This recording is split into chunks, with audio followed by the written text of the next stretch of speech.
outros países enxergam o Brasil, a visão que eles têm da gente? Nossa, No momento, no estado de vergonha, né? Porque, principalmente na área política, eles acham que aqui é a milésima maravilha do mundo, mas não chega nisso não. Tem muita coisa para consertar ainda. não é uma imagem muito boa. Não muito boa. Eu acho que é assim, um povo que a gente vê assim, muito alegre, mas que assim, não é muito levado a sério, eu acho. Porque nós brasileiros já não enxergam muito bom. Imagine quem está de fora. Igual o caso dos nadadores, as pessoas vêm para o Brasil e acham que tudo é uma festa, que pode fazer qualquer coisa, que não vai acontecer nada.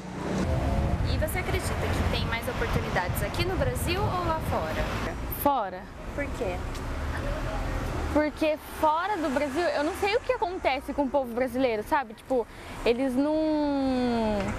Não sei se é pouca criatividade que acontece, mas fora do Brasil eu creio que eles têm mais oportunidades do que dentro. Eu gosto daqui. Eu acho que aqui, em termos assim de espaços, tem bastante coisa que dá para fazer. Tem bastante lá fora, mas aqui também tem. Basta saber aproveitar a oportunidade, né? Não, eu ainda acredito no Brasil, acho que ainda aqui tem para os brasileiros mais oportunidades. Fora. Por quê? Devido à educação, né? Investimento do governo na educação também, né? Quantos filmes nacionais você já assistiu esse ano? Quantas obras da literatura nacional você adquiriu? Quantos grupos de debate ou desenvolvimento de cultura brasileira você participou? Quantas músicas brasileiras você tem em sua lista de reprodução? Quantos aplicativos e redes sociais desenvolvidas no Brasil você acessa diariamente? Você sabe o que é o complexo de vira-latas e suas origens?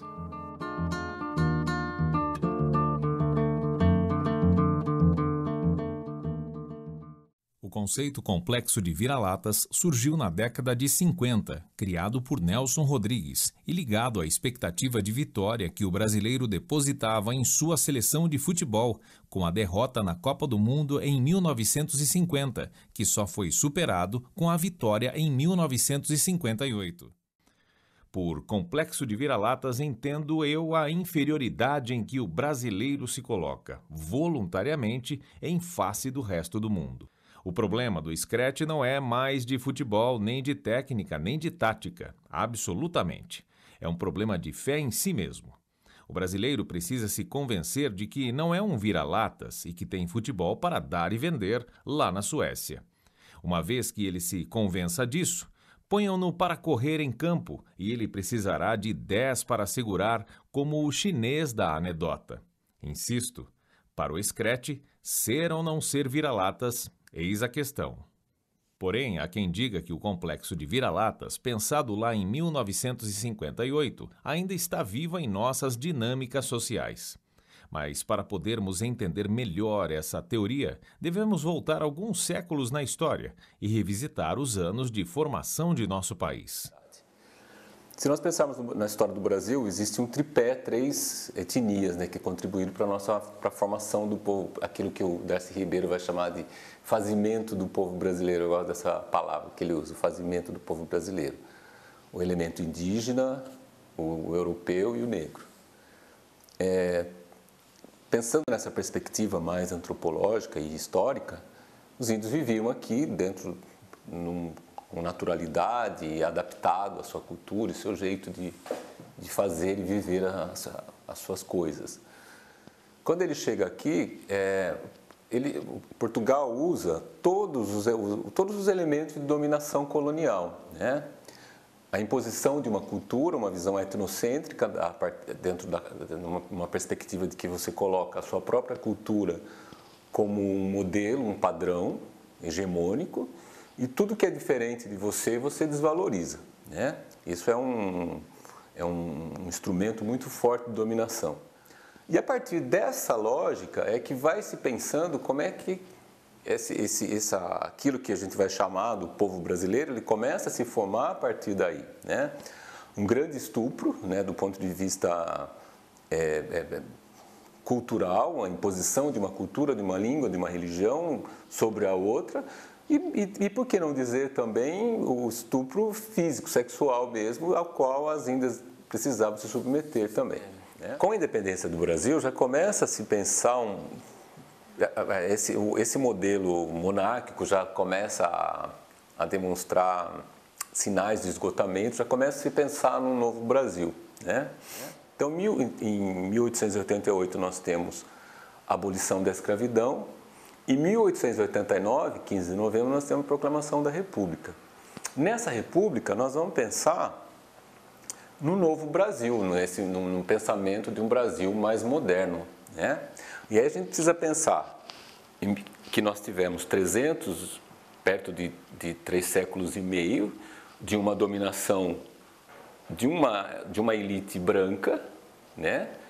Que são a força colonial, os índios que foram sendo dizimados pelo contato com os brancos, as doenças que eles trazem e tal, e a cultura foi desaparecendo, e uma população negra muito grande, né, por conta da própria ganância do governo português. Então a gente nunca pode esquecer que a elite brasileira, e a elite brasileira ainda é uma elite branca, né? E, portanto, europeia, né? Então, essa elite foi formada fora, né? Então, teve toda a formação, nós não tínhamos universidades, então, essa geração de primeiros brasileiros de elite, né? Eles foram formados fora do Brasil. E eles realmente não tinham o menor sentimento de brasilidade, né? E até desconsideravam valores das outras classes sociais. O século XIX foi um século de grande desenvolvimento das ideias científicas e biológicas, principalmente as ideias do darwinismo e do darwinismo social. O darwinismo e o darwinismo social eram aplicações da teoria do Darwin na sociedade humana, que classificavam literalmente os povos em raças superiores e raças inferiores. Claro que os europeus se autodenominaram raças superiores, e isso justificou o colonialismo, não só na África, como na Ásia também. A América Latina já não era colônia, já tinha passado pelo processo da sua independência no final do século XIX. O problema é que esse darwinismo social ele é incorporado pelas elites intelectuais do Brasil, que começam a aplicar isso. Dom Pedro II, por exemplo, que era uma pessoa muito culta, infelizmente, era racista, não é? E achava que o povo brasileiro precisava ser, como se dizia na época, branqueado. É a famosa tese do branqueamento da raça. Ou seja, a própria elite do país olhava o país com um olhar negativo, um olhar pessimista. Essa visão racista de que o povo brasileiro estava condenado, e portanto o Brasil, né? Condenado ao atraso por conta da mistura de raças, chegou até o começo do século XX. Intelectuais importantes, como Euclides da Cunha, por exemplo, né, que escreveu o livro Os Sertões, achava que o Brasil tinha uma mistura de raças e isso era negativo, isso era muito ruim. Isso vai começar a se superar por volta dos anos 20, anos 30, quando uma nova geração de intelectuais, os intelectuais do modernismo brasileiro, entre eles Mário de Andrade, Oswald de Andrade, começam a ter uma visão nacionalista mais crítica. Ou seja, começam a achar que, ao contrário, a mistura de raças e a mistura de culturas é algo positivo para o Brasil. Não deixa de ser irônico que, quando essas teorias raciais estavam entrando em decadência, né, Hitler sobe ao poder na Alemanha. Né? É cruelmente irônico isso. Né? Ele está resgatando ideias raciais que já estavam consideradas como lixo na história. Essa elite brasileira começa a se pensar com esse momento da formação dessa república e do pensamento de um novo Brasil, que Brasil que eles queriam, né? O que nós vamos fazer com esse contingente imenso de negros, né? Tinha duas alternativas. A primeira alternativa era incluí-los nessa nova ordem que se pensava para o país, e a segunda alternativa seria uma exclusão social quase absoluta e o estímulo da vinda de europeus para cá dentro de uma política de branqueamento. E é justamente essa a opção que o Brasil faz, né? Então, artificialmente se pensa em deixar essa população negra numa condição de vulnerabilidade, de um abandono, estimular a vinda de europeus para cá, para que pudesse, nesse novo momento do país, formar essa população. Inclusive tem alguns textos daquele período que diz claramente isso, né? Textualmente diz o seguinte: no prazo máximo de 1,5 séculos, a raça superior branca se sobreporá à inferior negra e seremos um país branco. Isso aí tem textos escritos sobre isso. Inclusive há um determinado momento que se questiona se o negro tinha alma, se o negro não tinha alma. É um momento muito importante onde se desenvolve as teorias racialistas, né? Que são, se a gente for pensar do ponto de vista biológico, só existe uma raça, existe a raça humana. Na verdade, eles acabam buscando na biologia, em outras fontes, né, de onde se estabelece essas relações, essas diferenças, e a partir daí se esforçou muito, no Brasil principalmente. Nina Rodrigues é um médico baiano que se esforçou muito para desenvolver uma teoria onde comprovasse cientificamente que as pessoas negras eram inferiores às brancas, como uma forma de justificar a escravidão negra, né? Então, existe alguns estudos que eles faziam, onde eles mediam o formato da cabeça, dos lábios, dos quadris, enfim, né? A partir tentando encontrar nas características físicas das pessoas justificativas que pudessem legitimar uma ideia de inferioridade e superioridade. Então fica muito difícil para você reconhecer como seu uma cultura que ela é representativa de uma contribuição de um elemento que continuamente foi desvalorizado. Então, como é que eu vou valorizar o samba como uma cultura brasileira se eu sei que é uma contribuição africana, se essa contribuição africana continuamente é desvalorizada? Enquanto nós não conseguirmos nos identificarmos e entendermos que de alguma forma todos nós estamos representados ali, a gente não vai conseguir transpor essa dificuldade de nos identificarmos culturalmente. Ao nos depararmos com esse contexto histórico da formação brasileira, não podemos deixar de nos questionar: será que somos ainda hoje afetados por essa situação social? Se sim, como tudo isso está relacionado ao complexo de vira-latas e à maneira que nós, como brasileiros, nos comportamos perante o sistema internacional? O brasileiro, em específico, tem um sentimento de inferioridade muito forte.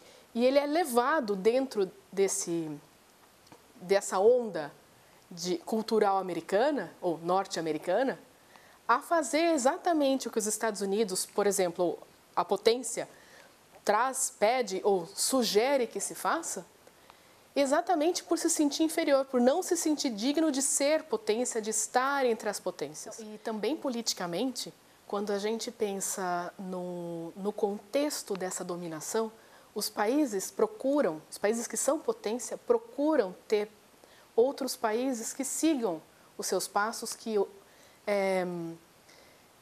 tentem alcançá-los, que sirvam exatamente como esses países dominados. Exatamente porque no âmbito dos organismos internacionais você precisa de votos nas decisões, então é interessante ter países que votem conforme você orienta, ou você é potência. E também na questão econômica, na questão do comércio internacional, da preferência por produtos fabricados no país da potência. Então, há essa necessidade da potência de manter um grupo de países sob as suas orientações exatamente para ele se manter potência, para ele continuar sendo um país importante, continuar sendo o grande país do sistema, né? Ou líder do sistema internacional. Né? É como se o Brasil tivesse um comportamento não só econômico, mas até psicológico bipolar. Ora a gente é o melhor país do mundo, aquela visão assim, ninguém segura esse país, lindo e maravilhoso, aquela famosa capa da revista The Economist, né, do Cristo levantando o voo. Ora a gente é o pior país do mundo. Claro que nós não somos nem o melhor nem o pior país do mundo, a verdade está sempre no meio. Mas você vê esse ciclo muito claramente. né, até nos regimes militares também, né? Durante os anos 70, os militares criaram uma hegemonia política aqui no Brasil, né? E aí havia aquelas frases, Brasil, ame ou deixe, ninguém segura esse país. Depois veio a crise do petróleo, a inflação, a dívida, anos 80, década perdida, a euforia dos anos Lula, o consumo, né? Para o Brasil ia virar uma espécie de Suécia tropical, daqui a pouco de novo estamos num período de crise, recessão, inflação, dívida. Isso tem a ver com o modelo econômico brasileiro, que aposta muito na intervenção do Estado e às vezes de forma exagerada. E aí você tem esses ciclos econômicos muito brutos, né? Ao invés de você ter um planejamento de longo prazo que permita um crescimento econômico sustentável, você tem picos de crescimento com picos de recessão. Isso vem acontecendo de forma muito cíclica, com muita força no Brasil. Eu acho que a gente acaba tendo um comportamento meio que de torcida de futebol, né? Quando o time está ganhando, eba, que legal, ninguém segura nosso time, vamos ganhar. Quando a gente toma lá uns 2, 3 gols, o famoso 7-1, né? Que já virou até uma espécie assim de adjetivo no Brasil, né? O 7-1 virou uma espécie de símbolo do fracasso brasileiro, né? Pronto, meu Deus do céu, somos o pior país do mundo, é um desastre, etc. O brasileiro tende também a ter essa visão, né? O comportamento brasileiro perante o próprio país e cultura é um tema que permite diversas interpretações e recortes, e como vimos até agora, pode estar muito ligado às nossas relações sociais, desde nossos anos de formação. Mas será que todos os brasileiros enxergam o seu país da mesma maneira? E aí, quando a gente pensa um pouco no Brasil, né, o povo brasileiro, primeiro a gente tem que considerar que são várias regiões do Brasil, então tem vários Brasis. Não dá para ter uma brasilidade específica, por exemplo, no norte é de um jeito, no centro-oeste do outro, no sudeste, no sul. Né? Então você tem vários Brasis, vários brasileiros.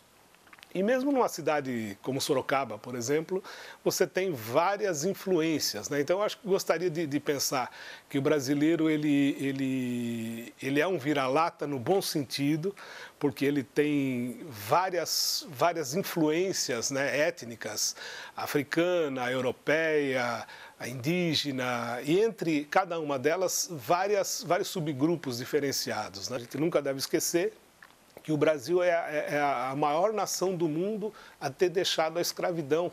E a escravidão não era só negra, era antes também indígena. Então, todas aquelas etnias indígenas e africanas viveram por muito tempo sob a escravidão, não é? Outra questão que eu acho que é importante também é a catequização da Igreja Católica de formatar a cabeça do brasileiro como se ele fosse europeu, né, as classes subalternas, mas, no entanto, não eram, né, porque tinha seus valores próprios, as suas crenças, suas tradições, que nunca desapareceram. Então, nós temos até um senso religioso muito plural, né? Ninguém é 100% católico, 100% evangélico, sem ter também uma questão da espiritualidade indígena, africana, né? Sem levar em consideração essa coisa da magia, das crendices no bom sentido até, porque eu acho que elas ficaram um pouco subalternas, né? Mas eu acho assim que o brasileiro, as classes populares, por terem ficado num tipo de apartheid social, separados, vamos dizer, e depois a favelização, os cortiços, né, que a nossa literatura mostra muito claramente, né, mais até do que as ciências sociais, né, esse povo apartado da cultura, vamos dizer, erudita, criou uma cultura popular riquíssima, né? Quer dizer, nós temos o Carnaval, que é o maior espetáculo da Terra. Então, eu sinto que até as classes superiores, vamos dizer, as classes mais abastadas, elas, de certa forma, é que têm esse complexo, né, do vira-lata, porque, na verdade, se sentem europeus sem o serem, de fato, né? E aí eles ficam um pouco como um estranho no ninho, não é? E, ao mesmo tempo, você tem uma concentração de renda absurda que dá poucos direitos, né, para a grande maioria da população brasileira. E o brasileiro aí, portanto, tem que ser criativo, criar seus mecanismos, as suas formas até de economia de cooperação, que hoje em dia está muito na moda, né? O cooperativismo, de você compartilhamento, né? de vários serviços. O brasileiro já sai na frente com isso, né? Já tinha toda uma experiência justamente por conta da carência, né? De recursos, né?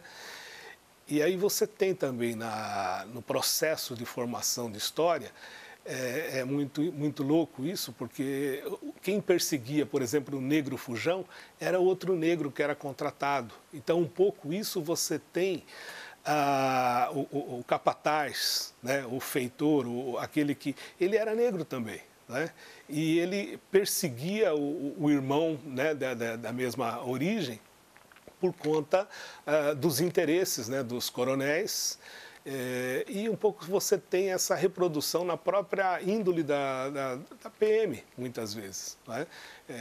Não deixa de ser ainda operário oprimindo operário. Né? Então, eu acho que tem um pouco essa carga forte, né? E isso é meio que um aparato para a proteção, né, realmente das classes mais abastadas. Nós vivemos ainda no Brasil, no século XXI, com um povo com um potencial absurdamente interessante do ponto de vista criativo, mas, ao mesmo tempo, a estrutura de Estado, né, a estrutura econômica excludente. Então, eu sinto que essa coisa do vira-lata talvez esteja muito mais focado nas classes A e B, e a classe média, que fica como se fosse um aparato entre a população mais pobre, vamos dizer assim, e os mais ricos, né, acaba meio que legitimando certos processos de exclusão social. Então, fica claro que o brasileiro ele tem esse espírito aberto, evoluído até, né?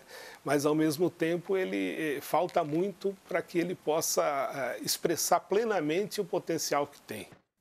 Aqui somos deixados com o seguinte questionamento: como nossa história ainda pode afetar nossos comportamentos sociais na dinâmica do complexo de vira-latas? Temos no Brasil movimentos cada vez mais relevantes e inovadores, trazendo nosso país para uma nova realidade, a valorização da cultura nacional.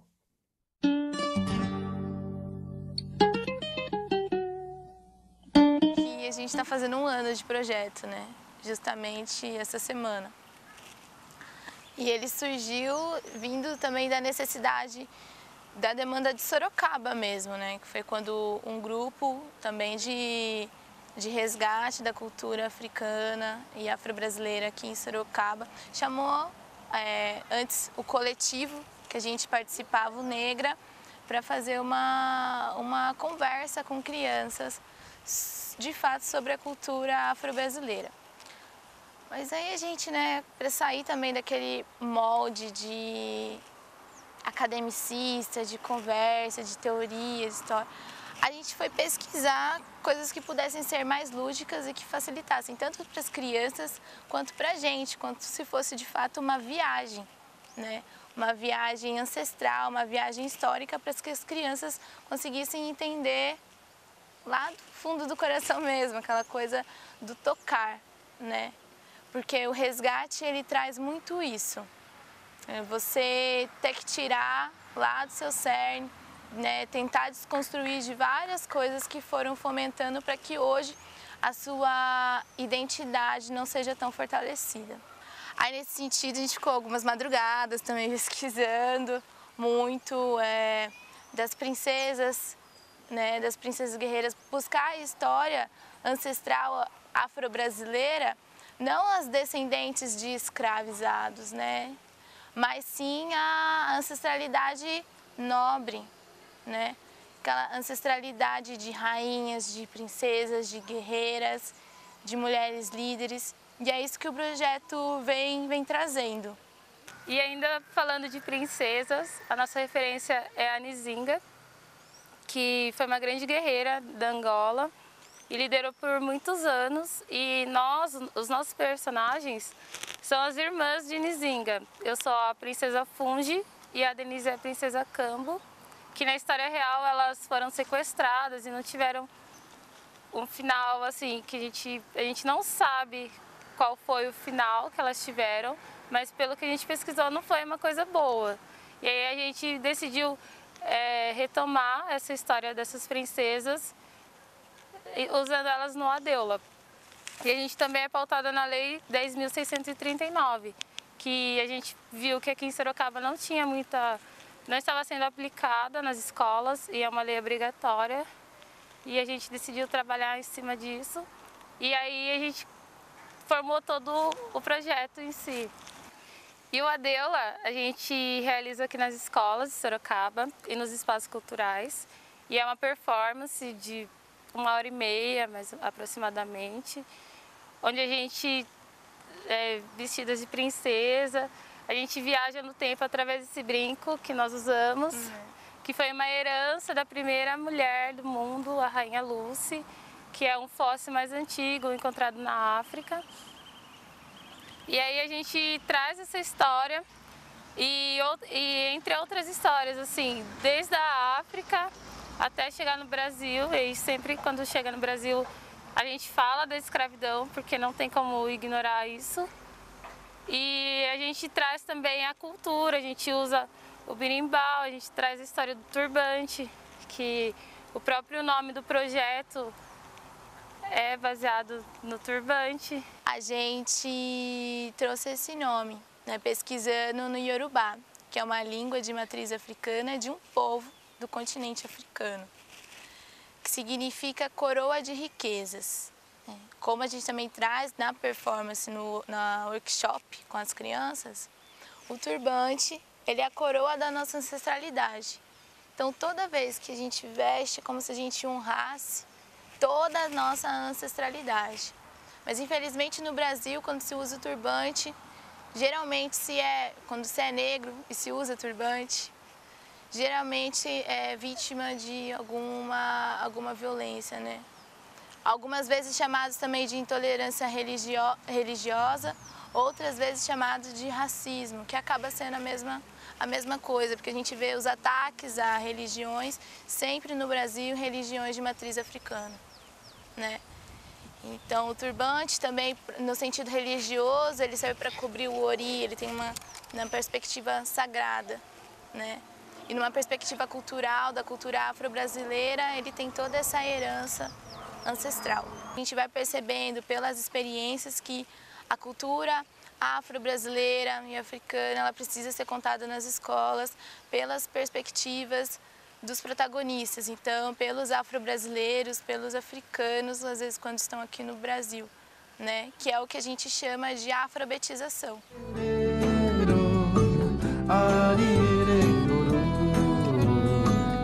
Antes de ser brasileira, eu sou um cabra da peste e não troco o meu Nordeste por montanhas de dinheiro. Meu herói é um vaqueiro, meu artista, um cantador, Sivuca, meu tocador, e Padinciço, meu escudo, pois sou, acima de tudo, nordestina, sim senhor. Eu sou pernambucana, da cidade de Taquaritinga do Norte, região agreste do estado.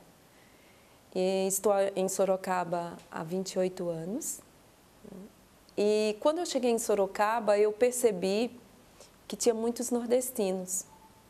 No bairro onde eu cheguei, quando eu cheguei aqui, eu fui morar no Paineiras, zona norte de Sorocaba.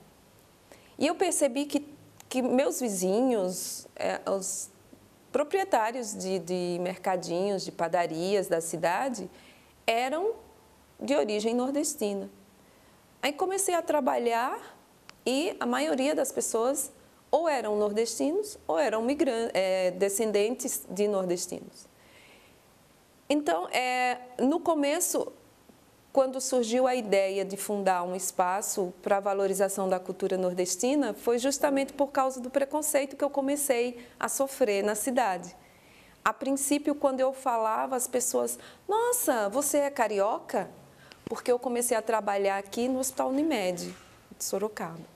Então, quando eu falava muito quarto, apartamento, doutor, aí as pessoas, às vezes, achavam que eu era carioca. Quando eu chegava, falava para elas, não, eu sou nordestina, eu venho do Nordeste. E daí as pessoas vinham sempre com gracinhas.